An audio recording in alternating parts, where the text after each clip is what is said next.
My experience is what I agree to attend to, wrote William James. When I first heard that phrase, I understood why some hours yield gold and others turn to sand. The experience we live is the fraction of the world we pay attention to. But no one counts the price of being responsive all the time. Each alert promises importance, but demands immediate focus. And that bill usually comes when we need clarity most. Multitasking seems like a modern talent, but it works like a silent leak. You open a window to help someone, and without realizing it, leave the main window open to the wind. Noise enters, paper flies, intention scatters. The mind even returns to the task at hand, but it comes back carrying shreds of what was left behind. The result is a truncated presence, half here, half somewhere else. Science calls this trace, attention residue.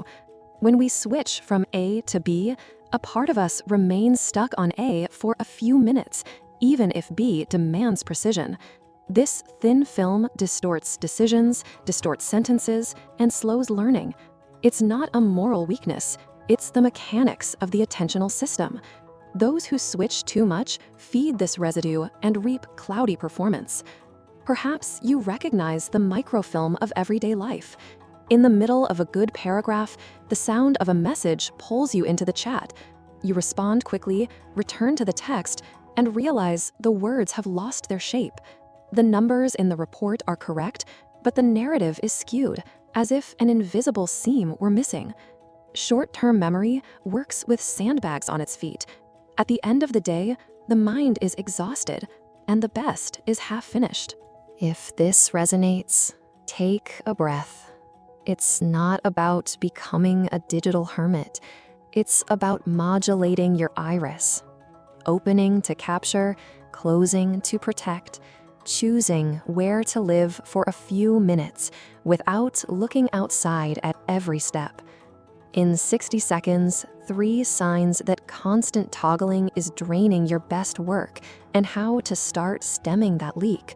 From here, let's transform attention into a clear shelter, not a house with doors slamming in the wind.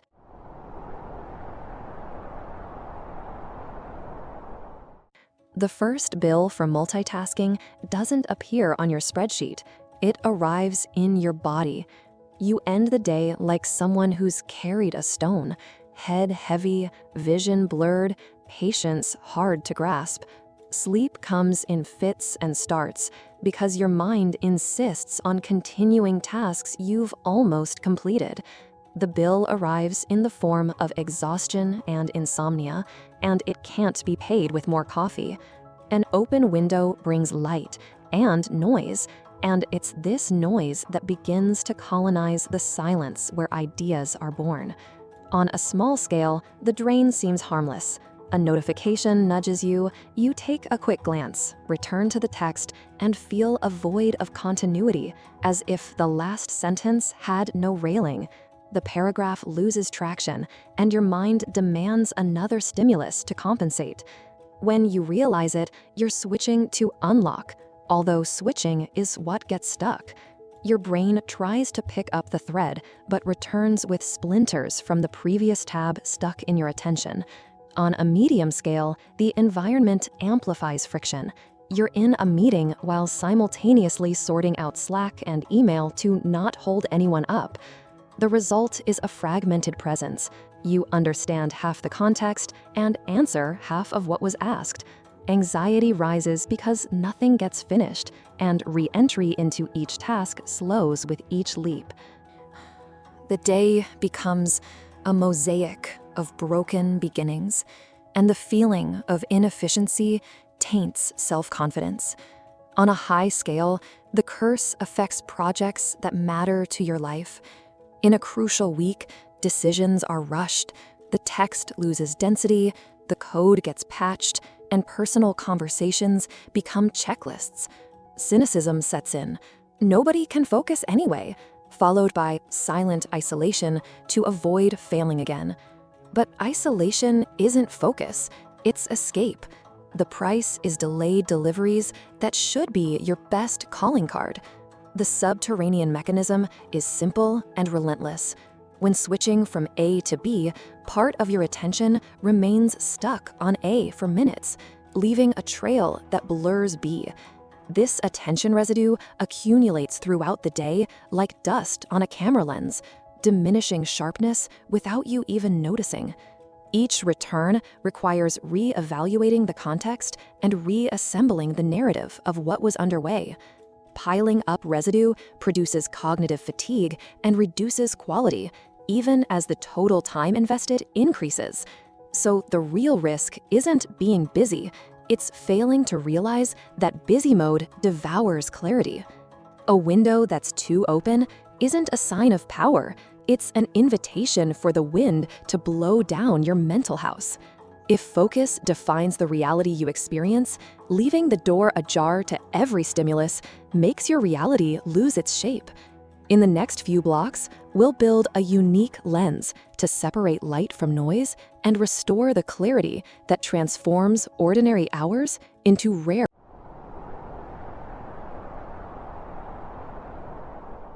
Before technique, we need a lens. Every gift is aperture. Opening too much blows things out, closing too much erases them. Mastery is modular, deciding when to broaden your attention to explore possibilities and when to narrow it to hone a single line of reasoning. With the iris adjusted, you can once again perceive beginning, middle, and end within a single session, and ideas stop leaking through the cracks. In the next section, we'll explore why this adjustment is so difficult to sustain in the real world and how internal, social, and systemic forces conspire to disrupt it.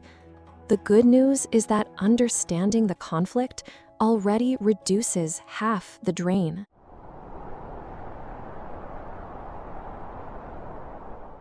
Inside, the body becomes a poorly tuned radio. You're writing, and a ping lights up your skin. Your pulse quickens, your breath rises to your chest, your mind shifts gears before closing the paragraph. The sequence is almost automatic.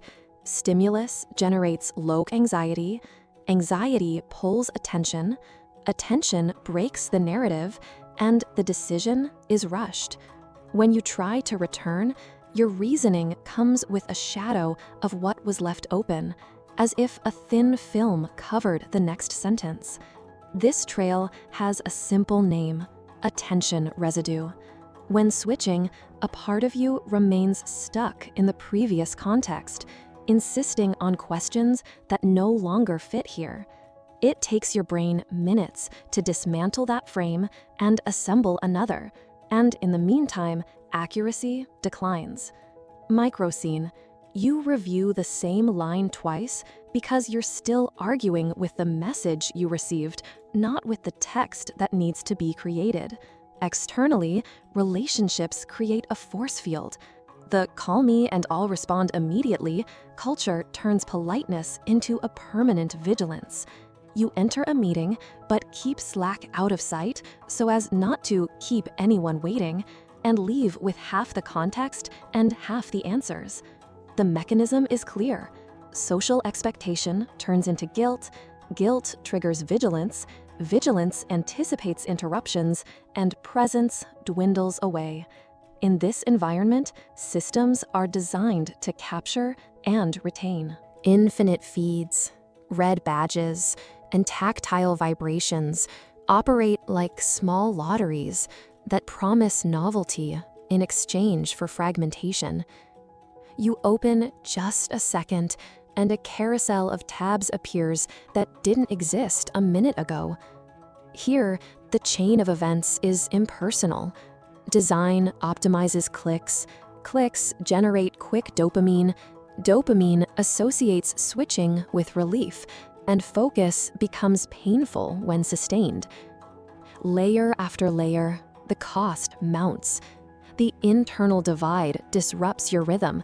The social divide pulls at your alliance. The systemic divide steals your rest between thoughts. What was once a gift of responsiveness becomes a burden of distraction, and projects that deserved clarity begin to appear half-lit. If you feel the escalation, hold this guideline for one more step. In 1 minute, a simple map to help you find your way. There's a stubborn myth that flatters us. It whispers that those who do 2 things at once are more valuable, faster, and smarter.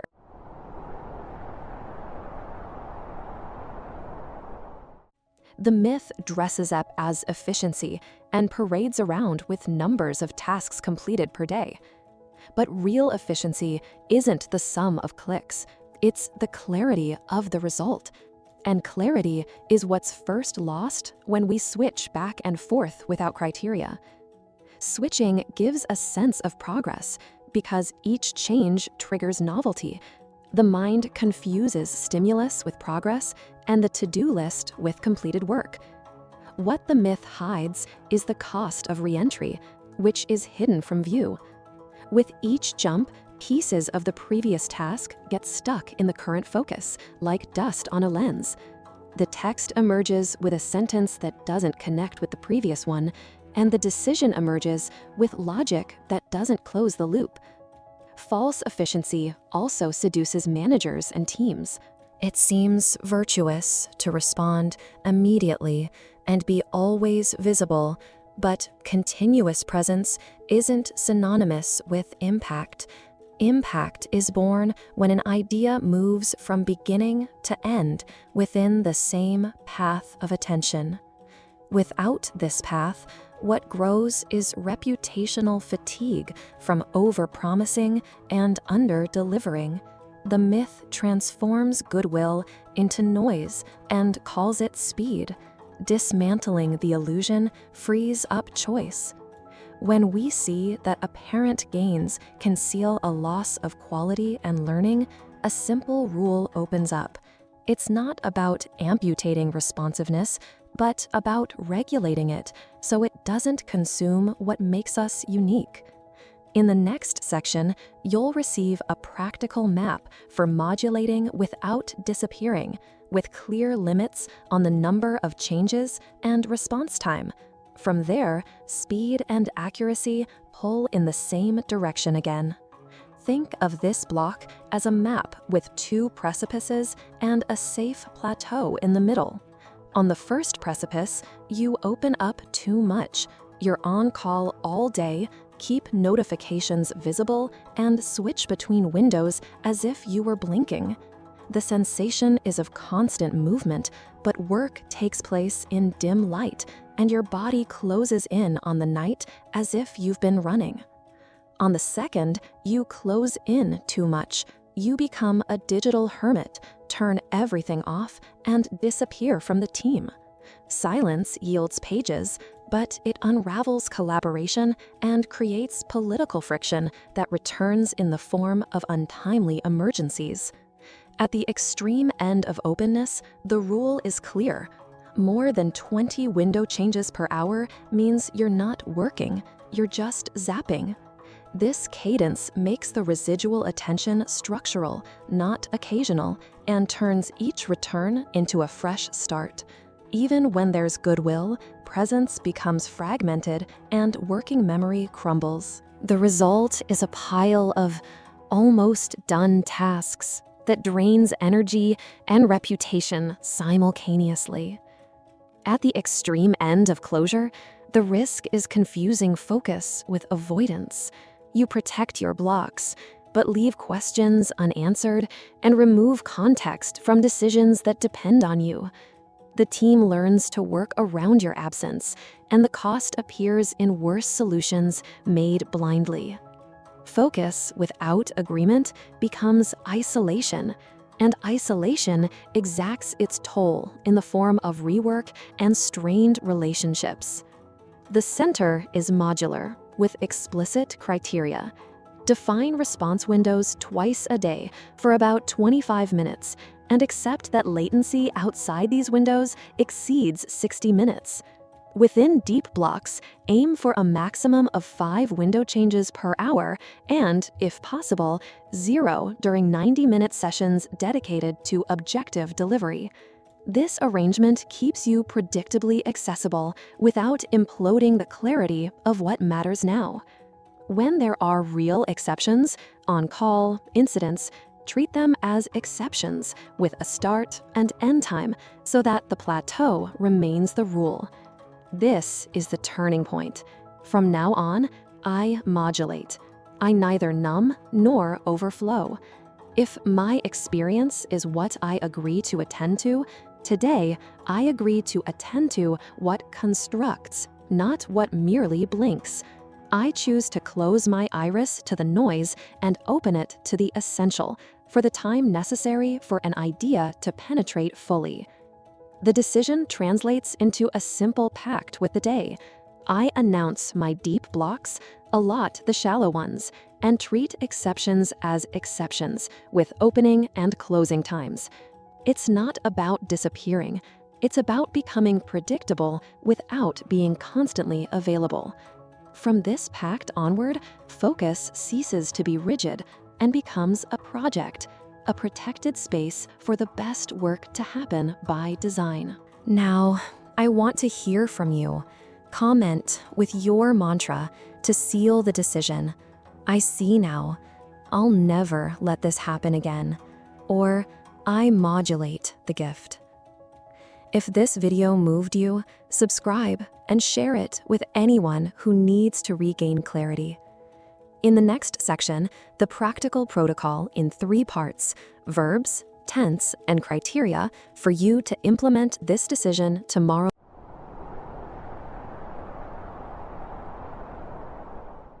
Now it's pure operation in 3 simple movements that fit in your pocket every day. Each movement has a verb that guides the action, a fixed time that protects the beginning and end, and an observable criterion to check if you did it right. Treat it like a small 12-day experiment, 4 3-day cycles to fine-tune your hand, note what improves, and reduce friction. The goal isn't perfection, it's regularity. It's giving the brain enough stable tracks so that clarity becomes the standard, not the exception. The first step is to block out 90 minutes for a live task. A live task is one with a mappable beginning, middle, and end that moves the project forward even if the rest of the world freezes. Open the block with a statement of intent written at the top of the page and close off visual escape routes, leaving open only the window of what will be done. The criteria is clear: 0 window changes during the session and an objective delivery at the end, even if it's a complete draft or a test that runs without errors. If urgency arises, record it on paper and get back on track, because true urgency also survives 90 minutes. Living this first movement well requires 2 small tricks. Before you begin, write a 2-line re-entry note outlining the next step if you get stuck mid-step, thus avoiding the "just checking something" spiral. During the session, mark micro checkpoints every 25 minutes with 4-4-6 breathing to lower your tone and keep your hand light. If the urge to switch comes on strongly, label it an impulse and look at the intention statement, because explicit intention defeats vague curiosity surprisingly often. The second step is to divide the shallow inbox into 2 25-minute windows per day. This includes all communication, quick updates, and maintenance tasks that seem urgent by default. Let the team know you'll respond during these times, and accept that the average latency outside of the windows will rise to over 60 minutes. Latency here is the time between the message arriving and you opening it to respond. The criterion is to leave the window with an empty inbox or with a clear batch for the next time slot, without carrying waste into the next deep block. If someone asks for just a minute outside of the hours, offer the first available slot and watch how predictability reduces last-minute requests in just a few days. Executing the second move has pitfalls. The most common is opening the communication window and accepting parallel notifications, turning 25 minutes into anxious zapping. Protect the batch by choosing a single cue at a time and completing each response before starting the next, because switching speakers reactivates small mental frames that misalign the tone. In teams that depend on you, create 2 exception levels with a combined password for real incidents. This gives you the serenity to ignore false alarms and maintains confidence when something actually breaks. The third step is to close the day in 60 seconds with a deliberate closure. As you feel grief, tenderness, and tenderness, healing, and everything will okay. Just quiet shutdown, review tomorrow's first step, and close apps that habitually draw your attention. The criterion is for nighttime rumination to drop to a maximum of 2 out of 5 on a subjective scale perceived at bedtime. If your mind wants to just finish one little thing, write it down and reaffirm the promise to return to it tomorrow in the first block. This small closure seals the window of your mental house and prevents incomplete thoughts from continuing to blow through while you try to rest. Together, these 3 movements create a closed loop: deep focus with a beginning and end, predictable communication without servitude, and a gesture of care that tells the nervous system that work is done for the day. In just a few cycles, sharpness stops being a stroke of luck and becomes a consequence of design. And you begin to measure the day not by how many tabs were touched, but by how far an entire idea advanced. In the next section, we'll pay off the iris metaphor and describe the benefits this modulation produces when it becomes a habit, from sleep to decisions that finally stop wavering. The iris metaphor pays off when the day ends with true colors. With the right opening, the seam doesn't blow out. With the right closing, nothing is left dark. The sequence of exposures stops being a zapping process and becomes a narrative with a beginning, middle, and end. You realize it's not about holding on, but about calibrating. Your focus becomes lighter, your breath returns to your abdomen, and your work leaves a clean trail that you recognize when you reread it the next day. The benefits appear first upon re-entry. Instead of starting over with each jump, you pick up where you left off with a single sentence and move on. Texts reach their point sooner, decisions no longer waver over details, and code compiles with fewer patches. The feeling of almost done gives way to deliverables that push the project forward, and the mind learns to seek depth before seeking novelty. Sleep often improves because the day closes in on itself and the body accepts rest when the window truly closes.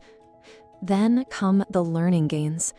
Repeating concentrated blocks shapes the nervous system to sustain attention with less friction, and what was once painful becomes a habit. New skills stop being scattered across 1,000 micro attempts and start to consolidate more quickly, as if the path becomes clear from one session to the next.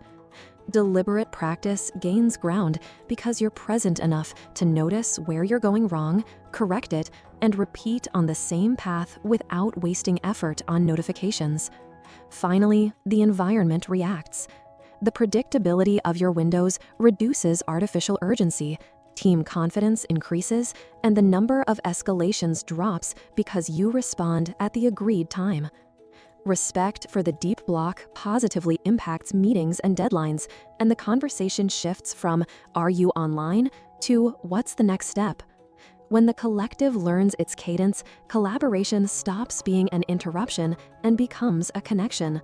The mental house remains standing even in the wind, and rare work begins to appear with the regularity of someone who designed the environment for it.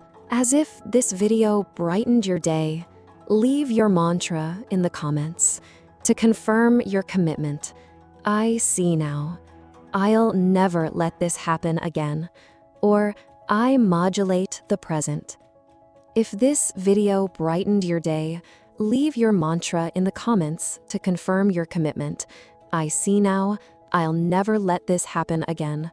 Or I modulate the present.